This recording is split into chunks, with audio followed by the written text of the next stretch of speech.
अस्सलाम वालेकुम। Thanks for the attendance. आप लोगों ने अपना टाइम निकाला। मेरा नाम डॉक्टर सैयद इमरान अशरफ है। I am currently working as an assistant professor of cardiology in UMBC. Doctor मजन नज़ाम ने स्टार्टिंग में एक बहुत इंपॉर्टेंट पॉइंट हाईलाइट किया था। मेरा टॉपिक वही है, इट्स प्राइमरी प्रिवेंशन। आजकल के दौर में प्राइमरी प्रिवेंशन से ज़्यादा इंपॉर्टेंट आई डोंट बिलीव कोई और चीज़ हो सकती है। एक बहुत क्लीशे लाइन हम सब ने सुनी है, बचपन में हम तो सुनते ही आ रहे हैं कि prevention is better than cure. उसी लाइन को रिपीट करना चाहूँगा, prevention is Indeed better than cure. हमारे जितने रिसोर्सेज टर्शरी प्रिवेंशन में सारे यूज़ हो जाते हैं, उससे ज़्यादा अच्छा है कि हम अपने प्राइमरी प्रिवेंशन रिसोर्सेज यूज़ करें और इस बर्डन को कम से कम करें। उसके लिए हमें ज़्यादा से ज़्यादा एजुकेट करने की ज़्यादा ज़रूरत है। हमारी ऑडियंस एजुकेट होगी, हमारी पब्लिक एजुकेट होगी, वो अपना काम अच्छे से करेगी और इस डिज़ीज़ पे कम से कम आएगी, तो हमारा बर्डन ऑटोमेटिकली कम हो जाएगा। और उसके लिए सबसे ज़्यादा इंपॉर्टेंट हमारी यूथ ही है, जो अपनी फैमिली में जाके एजुकेशन करे, rights and wrongs, dos and don'ts, ये सब एजुकेट करे। ये नॉलेज खाली पता होना इम्पॉर्टेंट नहीं है, क्योंकि अब मैं देख रहा हूँ कि फिर भी एटलीस्ट इन्फॉर्मेशन हमारे पास आ गई है, लेकिन इस इन्फॉर्मेशन को कैसे यूज़ करना है, इसकी एप्लीकेशन वो भी इम्पॉर्टेंट है। तो आई होप इस प्रेजेंटेशन से आपको फ़ायदा हो कि आप इसका एप्लीकेशन स्टार्ट करना शुरू करें। Thank you. आज के टॉपिक में हम जनरल आउटलाइन से ही डिस्कस करने वाले हैं, प्राइमरी प्रिवेंशन रिलेटेड। सबसे ज़्यादा हमारा पेशेंट कौन से कार्डियोवैस्कुलर रिस्क पे होते हैं? ये वो प्राइमरी प्रिवेंशन है जो नज़ला खांसी ज़ुकाम नहीं, ये कार्डियोवैस्कुलर डिजीज़ के लिए होती है। कार्डियोवैस्कुलर रिस्क पे सबसे ज़्यादा स्ट्रेस फैक्टर्स के पेशेंट्स होते हैं। Diet is a second contributor. एक भी चीज़ खाली काफ़ी नहीं होगी, हमें मल्टी वेरिएबल्स को डिस्कस करना पड़ेगा। Exercise and physical activity. If you are obese then weight loss is a must, overweight same goes. Risk factors जो भी हो, हाइपरटेंशन, डायबिटीज़, टोबैको, उसको आप कंट्रोल करने की कोशिश करेंगे। कुछ हमारे रिस्क फैक्टर्स होते हैं मॉडिफाइबल, कुछ होते हैं नॉन मॉडिफाइबल। मॉडिफाइबल को हम एडजस्ट कर सकते हैं, ख़त्म तो टर्मिनेट करना सब में ज़रूरी नहीं होता, लेकिन कंट्रोल करना ज़रूरी होता है। टोबैको टर्मिनेट हो सकता है, अल्कोहल टर्मिनेट हो सकता है। जो टर्मिनेट नहीं हो सकता उसको कंट्रोल करना बहुत ज़रूरी है, जैसे डायबिटीज़ और हाइपरटेंशन। कुछ चीज़ें ऐसी होती हैं जो हमारे हाथ में नहीं होती, जैसे हमारा एज जो वक्त के साथ बढ़ेगी, फॉर्चुनेटली अनफॉर्चुनेटली हमारा जेंडर सेम रहेगा, तो वो चीज़ें हमारे हाथ में होती है। हमारी फैमिली हिस्ट्री स्पेशली, ये पाकिस्तान में अब मैं अपने पेशेंट्स में चीज़ बहुत ज़्यादा कॉमनली नोट कर रहा हूँ कि family history is a very strong contributor. जिसकी फैमिली हिस्ट्री में होता है उसको कभी ना कभी प्रॉब्लम आ ही जाती है। Then comes a guidelines. मैं इसमें आपको ज़्यादा डिटेल्स में नहीं जाऊँगा, I don't want to bore you, लेकिन हाँ इंपॉर्टेंस को हाईलाइट ज़रूर करूँगा। A strong diet is very important. सबको पता है डाइट में क्या खाना है, क्या डूज एंड डोंट्स होते हैं। What we try to follow is eastern Mediterranean diet, this is also called the Egyptian lifestyle. ये एक स्टडी हुई थी जिसके बाद पता लगा था this is the best diet. पहले हम डैश डाइट को फॉलो कर रहे थे एज अ बेस्ट डाइट, अब हम इस पर कन्वर्ट हो गए हैं। This is very similar to DASH diet. DASH diet का मतलब था dietary approach to stop hypertension. जब उसको इम्प्लीमेंट किया गया तो पता लगा था कि ये हर लिहाज से अच्छी है, कार्डियोवैस्कुलर डिजीज़ पे भी फ़ायदा दे रही है, खाली हाइपरटेंशन में कंट्रोल नहीं कर रही। फिर हमने इस इजिप्शियन लाइफस्टाइल को देखा तो हमने देखा वहाँ ये डिजीज़ सबसे ज़्यादा कम है। तो हमने बोला ऐसा क्यों कम है? तो हमने उस पॉपुलेशन को स्टडी किया, उनका कल्चर को स्टडी किया, उनके लाइफस्टाइल को स्टडी किया, तो पता लगा कि ईटिंग हैबिट्स थोड़ी सी डिफरेंट है। उसी डिफरेंस को फिर हमने ईस्टर्न मेडिटेरियन डाइट में डाला है। अगर इसका समअप करूँ तो हम डिटेल्स बाद में करेंगे। समअप इसका ये है कि प्रोसेस खाने कम से कम खाने हैं और नेचुरल डाइट की तरफ ज़्यादा से ज़्यादा जाना है, जो हमारे बड़े एक ज़माने में खाया करते थे। और हमारे कॉमन सवाल ये होता है पहले ये बीमारियाँ क्यों नहीं थी? तो पहले बीमारी इसी वजह से दी थी कि उनका डाइट सिंपल थी, फ्रोज़न चीज़ें कम से कम खाई जाती थी, उनका रिसोर्सेज इतने ज़्यादा नहीं थे कि कन्वीनियंस हर चीज़ में मिले, तो वो एक्सरसाइज ज़्यादा कर लेते थे, चाहते या ना चाहते दोनों सूरतों में। इसलिए बीमारियाँ कम थी। अब क्योंकि हम डिफरेंट जगह पे आ गए हैं, डिफरेंट एरा में हैं, अब हमें कन्वीनियंस मिल चुकी है, टेक्नोलॉजी मिल चुकी है, हर चीज़ हमारी एक्सेस में आ गई है, तो हमारी एक्टिविटी वैसी ख़त्म हो चुकी है और हमें ईजियर फूड ऑप्शन भी मिल चुके हैं, तो हम उसकी तरफ भी मूव करेंगे। तो दोनों डोंट्स को हमने अप्लाई किया अपनी डाइट में और लाइफस्टाइल में। इसमें इंपॉर्टेंस क्या है? बी एक्टिव फिज़िकली, उस पर हम डिटेल में बाद में बात करेंगे। नॉर्मल घर के खाने, dairy, poultry, feeds, legumes, pulses, ये सब आप नॉर्मली जितना खाना चाहें आप खा सकते हैं, मॉडरेशन। इतना ही खाना कि वेट उसमें भी पुट ऑन ना हो, ओवर वेट नहीं होना, लेकिन नॉर्मल डाइट में आप रख सकते हैं इसको। मीट में फ़िश को ज़्यादा एम्फेसिस दिया गया है। Try to eat fish 3 times a week. इसको भी हमारे मसला है कि हम लोग इसको फ्राइड खाना शुरू कर देंगे, वो नहीं करना चाहिए। आप नॉन फ्राइड आइटम्स ले लें जितने ले सकें। फ़िश में प्रेफर किया जाता है फैटी फ़िशेस को। अगर मैं आपको हमारे कल्चर के हिसाब से, हमारी लैंग्वेज के हिसाब से उन ट्रांसलेट करूँ उनको, तो हमारे यहाँ वो वाली फ़िश खानी चाहिए जिसमें फ़ैट ज़्यादा होती है। तो हमारे यहाँ वो सुरमई होती है, मैकरल होती है, सैल्मन, जिसको यहाँ रामन्स बोला जाता है, रामस बोला जाता है यहाँ पे, ठीक है। सार्डीन्स को हम सार्डीन्स के नाम से भी जानते हैं। ये 2-3 मछलियाँ हैं जो हमें ज़्यादा खानी चाहिए, लेकिन any how any fish is good. आप कोई भी फ्रेश वाटर या सी वाटर फिश खाएं, वो बेटर ऑल्टरनेटिव है आपका बाकी चीज़ों से। पोल्ट्री खा सकते हैं लेकिन फिश से ज़्यादा नहीं खाएं तो अच्छी बात है। नेक्स्ट कम्स मीट, जो रेड मीट हम बोलते हैं। रेड मीट कितना कम खाए उतना अच्छा है। इन्होंने तो वंस अ मंथ बोला है, जो कि बहुत ही कम हो जाता है। तो आई एडवाइस माई पेशेंट के once a week 2 to 3 pieces, इतना मॉडरेशन ज़रूर कर लें। स्वीट्स हम सबको पता है is not good for health. Non sweet beverages की तरफ जाना पड़ेगा। खास तौर पे बेवरेजेस अवॉइड ही कर लें तो बहुत अच्छी बात है। जूसेस एंड शेक्स अवॉइड करें, लेकिन अगर ले रहे हैं तो नॉन स्वीटेंड की तरफ जाएं, नेचुरल फ्लेवर्स की तरफ जाएं, ज़्यादा बेहतर ऑप्शन होगा। तो इस चीज़ को अगर आप ऑल्टर कर देंगे तो ऑटोमेटिकली आपका लाइफस्टाइल इम्प्रूव कर जाएगा। कभी कभी पोल्ट्री, एग्स, चीज़, योगर्ट नॉर्मल क्वांटिटी में डेली बेसिस पे भी आप खा सकते हैं, इसमें इतना प्रॉब्लम नहीं है। अच्छा, वाइन का इसमें आपको पिक्चर ज़रूर नज़र आ रही होगी। ये उन लोगों के लिए जो वाइन पीते हैं। इसका मतलब ये नहीं कि इसको इंकरेज किया गया है, तो जो नहीं पीता वो स्टार्ट ना करे, लेकिन जो पीता है वो 2 ग्लासेस जो पैक्स कहलाते हैं एवरेज वाइन के, वो ले सकता है। वाटर 8 to 12 ग्लासेस मैंडेटरी होता है। जो इससे कम पीता है वो बाकी में कम पी रहा है, वो प्रॉब्लम होगा, उसको किडनी की प्रॉब्लम होगी बेसिकली। तो water 8 to 12 glasses per day पीना चाहिए। ये नेचुरल पिरामिड है, इसको स्टडी कर लें, उसको अपने पास घर ले जाना चाहें ले जा सकते हैं, ऑनलाइन भी मिल जाएगा आपको। ये बेसिक आउटलाइन है। कभी भी आप डेविएट हो रहे हो उस चीज़ से तो उसको फॉलो करने में बहुत आसानी है। अब इसको अप्लाई करना ज़्यादा मुश्किल काम है, देखना तो बहुत आसान काम है। तो इसको अप्लाई करना शुरू कर दें तो इंशाल्लाह काफ़ी फ़ायदा होगा आपको। इसमें यही है, जो भी चीज़ पैकेट में आ रही है, प्री मेड आ रही है, फ्रोज़न आ रही है, उसको अवॉइड करें। नेचुरल चीज़ें ज़्यादा से ज़्यादा खाएँ, उनकी क्वांटिटी रेगुलेट करें, आपका इंशाल्लाह हेल्थ अच्छी रहेगी। एक्सरसाइज, एक एवरेज इंडिविजुअल अगर कोई बीमारी से बचना चाह रहा है उसको 150 मिनट्स पर वीक एक्सरसाइज करनी चाहिए। 150 मिनट्स पर वीक आप जैसे भी रेगुलेट करें। अगर आप नहीं कर सकते, फॉर सम इंस्टेंस बहुत सारे लोग यहाँ पे बोलते हैं, इनफैक्ट मेरे भी पेशेंट्स बहुत सारे टाइम नहीं मिलता। आई डोंट अप्लाई दिस कि टाइम नहीं मिलता, टाइम तो मिल जाता है, निकालना नहीं चाहते, तो टाइम निकालना पड़ेगा। तो 150 मिनट्स कोई नहीं निकाल सकता तो फिर उसके ऊपर ये थोड़ा सा मुश्किल होगी कि वो 75 मिनट्स विग्रेस एक्टिविटी की निकाले। इसको हम डिटेल में डिस्कस करेंगे विग्रेस एक्टिविटी क्या होती है। लेकिन 150 मिनट्स ऑफ मॉडरेट एक्टिविटी, जो रूटीन में हम वॉक करते हैं, अगर आपके घर के पास कोई भी पार्क है वहाँ पे तैयार होकर जाएं, 10 मिनट्स में ½ किलोमीटर रेडियस अपना बना लें, जो यूजुअली पार्क्स में बना हुआ होता है। वो अपना टाइम मैच कर लें कि 150 मिनट्स आपने कैसे करनी है। आप 30 मिनट्स 5 डेज़ अ वीक करें, आपकी मर्ज़ी है। आप नहीं कर पा रहे, आप 40 मिनट्स कम डेज कर लें, ये आपके ऊपर है, लेकिन करें ज़रूर। एनी हाउ एक चीज़ ज़रूर इंकरेज की जाती है गाइडलाइंस में कि जो नहीं कर पा रहा फॉर सम रीज़न, वो थोड़ा बहुत भी जितना कर पा रहा है वो ज़रूर करे, उसको हम डिस्करेज नहीं करेंगे। तो जितना हो मैक्सिमम एफर्ट आप दे सकते हैं आप ज़रूर दें। कुछ लोग से बाकी में एक्सरसाइज नहीं हो पाती किसी की प्रॉब्लम की वजह से, किसी और वजह की वजह से, तो जितनी उससे हो वो ज़रूर करें, उसको एलिमिनेट नहीं करना। Exercise, any exercise is better than no exercise. जो नहीं कर पाता, उसको लगता है टाइम बहुत शॉर्ट है, उसके लिए थोड़ा सा मुश्किल हो जाएगा कि वो विग्रेस एक्टिविटी करेगा। यूजुअली हमारे जनरल पॉपुलेशन सेडेंटरी बिहेवियर में रहती है, जिसको हम काउच पोटैटो इन लेमन टर्म्स बोलते हैं।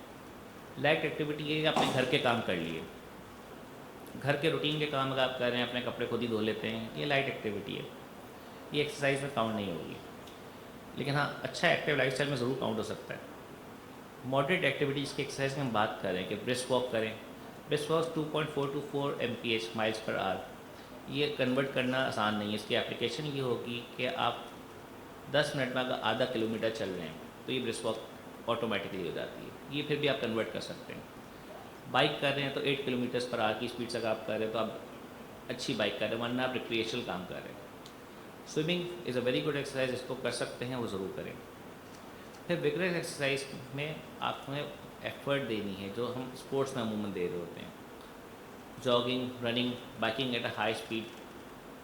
टेनिस प्लेयर, अच्छा सिंगल टेनिस और डबल टेनिस में इसलिए फ़र्क है कि डबल टेनिस में स्टेमिना कम यूज़ होता है, सिंगल टेनिस में बहुत ज़्यादा होता है। तो अगर सिंगल टेनिस है तो विगरस एक्सरसाइज ऑटोमेटिकली हो जाती है, डबल टेनिस में लाइट एक्टिविटी होती है। और स्विमिंग रिक्रिएशन वाली और लैब्स में फ़र्क होता है कि आप पूरा पूरा लैब्स एक्सरसाइज की तरह कर रहे हैं, जैसे आप वॉक कर रहे हैं, उसमें आप अपना टाइम भी चेक करते हैं।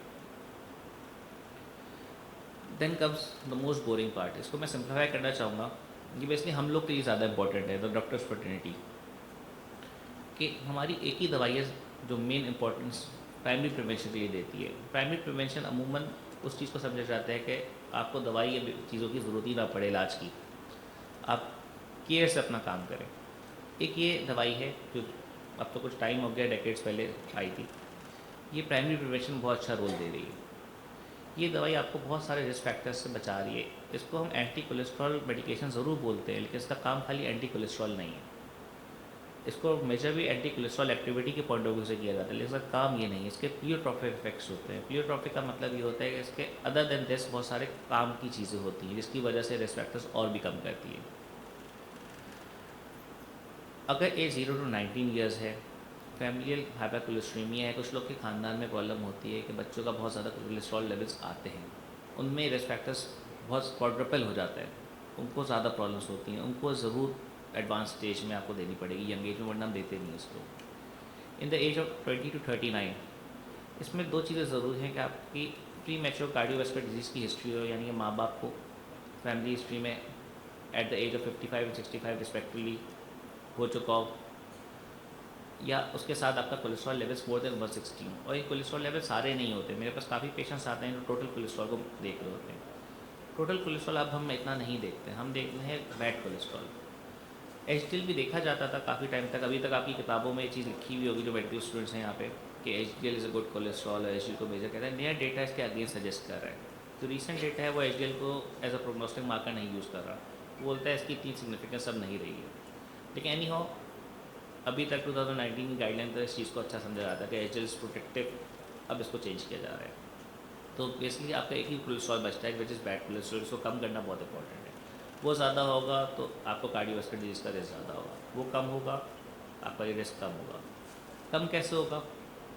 Again back comes to primary prevention, lifestyle, diet, heart healthy lifestyle पूरा, एक्सरसाइज, डाइट, एक्सरसाइज, डाइट, और कोई ऐसी चीज़ जो आप कर रहे हैं वो छोड़ दें।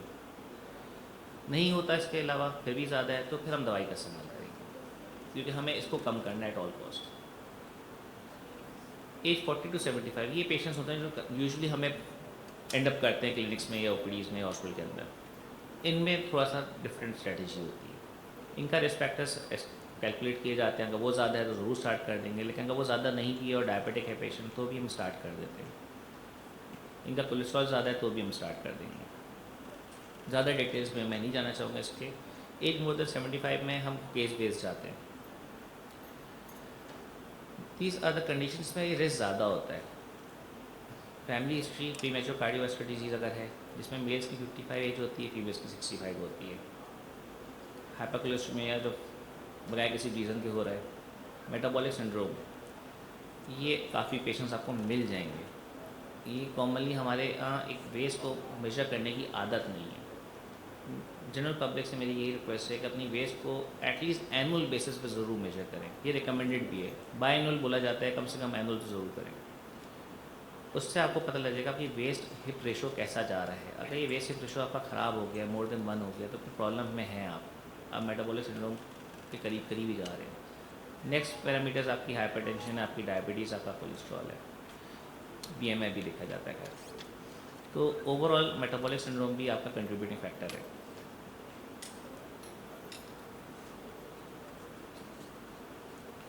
अगर पेशेंट डायबिटिक हमारे पास एंड अप करेगा तो भी हम उसको स्टैटिन्स देंगे, जो हमने पहले डिस्कस किया था।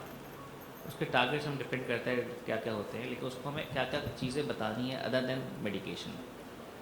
हम उसकी डाइट और ज़्यादा एग्रेसिवली मॉनिटर करना चाहेंगे कि अब इसकी डाइट जो होगी ऐसी हो कि उसका शुगर कंट्रोल बहुत अच्छा उस डाइट के थ्रू अचीव हो जाए। हो सकता है वो डाइट बहुत अच्छी लेता हो लेकिन मीठा खा लेता हो। हमारे डायबिटिक्स में बहुत कॉमन प्रॉब्लम ये वाला मिलता है।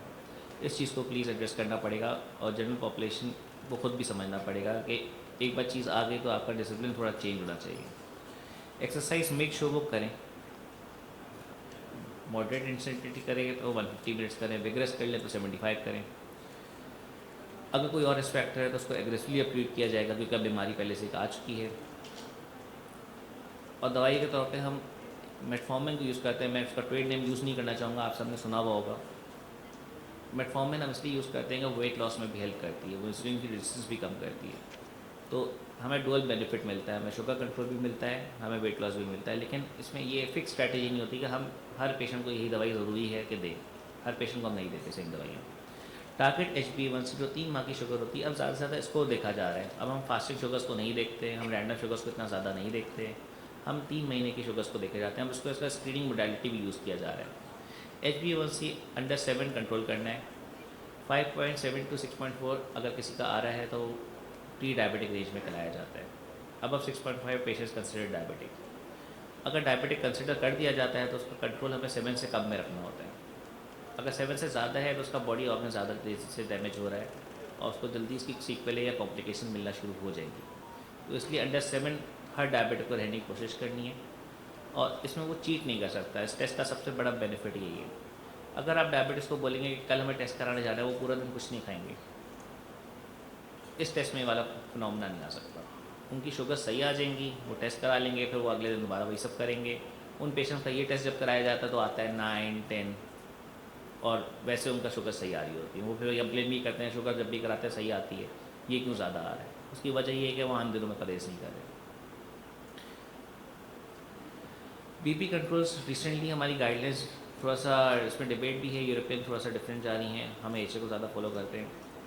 थोड़ा सा हमारे मार्कर्स चेंज हो गए। अब हम 130 को एलिवेटेड के तौर पे कंसिडर करते हैं। हम कोशिश करेंगे हमारे पेशेंट 110, 70, 120, 80 से कम ही रहे। खैर मेडिसिन अभी भी उसी पुरानी गाइडलाइंस के हिसाब से यूज़ की जा रही हैं, लेकिन हम अपने पेशेंट को क्या बोलेंगे कि आप बीपी मॉनिटर करें। बीपी मॉनिटर नहीं करेंगे कभी नहीं पता लगेगा। हमारी जनरल पब्लिक का प्रॉब्लम ये आता है कि उनको सर दर्द होगा तो वो बीपी मॉनिटर करेंगे, वो सही टाइम कभी भी नहीं होता ब्लड प्रेशर चेक करने का। ये तो चार्ट्स हैं तो हमारे फॉलो करने के लिए, पेशेंट को फॉलो करने के लिए क्या है कि अपना रूटीन में बीपी चेक करते रहें। अगर वो हाइपरटेंसिव नहीं है तो कभी कभी चेक करें, 3 महीने में एक दफ़ा चेक कर ले।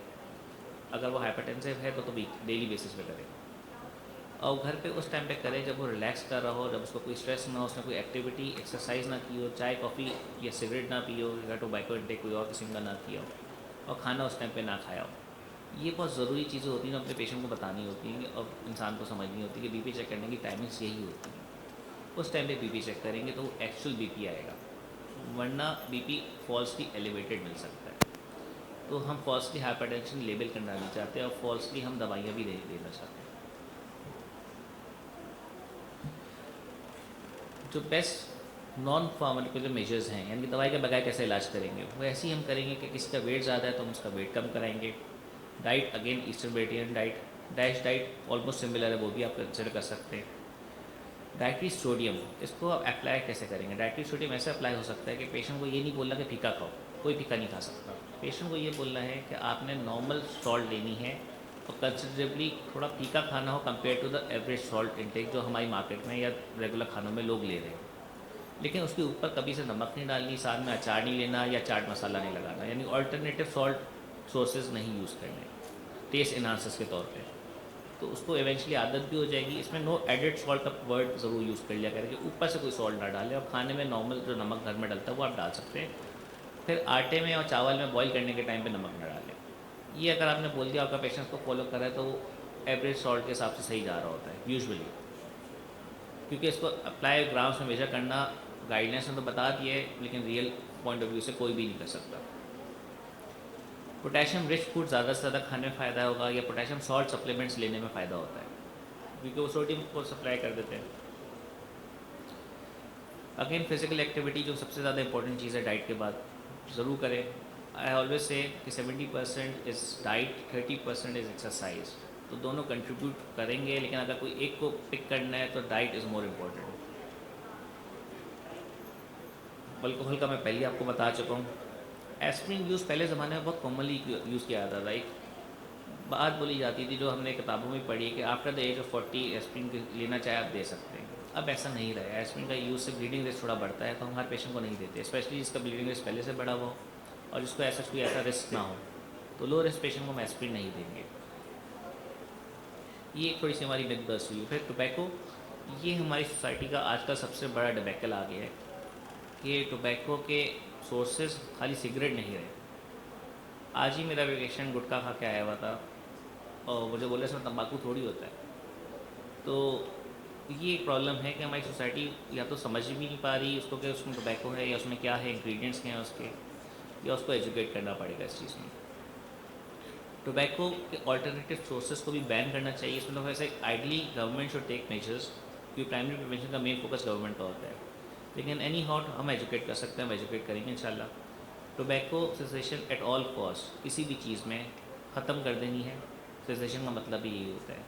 हाँ, कोई फ़ौरन नहीं कर सकता, वो स्लोली करे, नहीं कर सकता साइकोलॉजिकल हेल्प ले, कंसल्ट करे, लेकिन इसको एंड ज़रूर करेंगे कि ये सोसाइटी को हमारे बहुत ज़्यादा बर्डन में डाली हुई है। एक तो इसके पैसे भी वेस्ट हो रहे हैं, दूसरा इस पर इलाज के बाद भी पैसे वेस्ट हो रहे हैं। इसकी एब्सटिनेंस बहुत ज़रूरी है।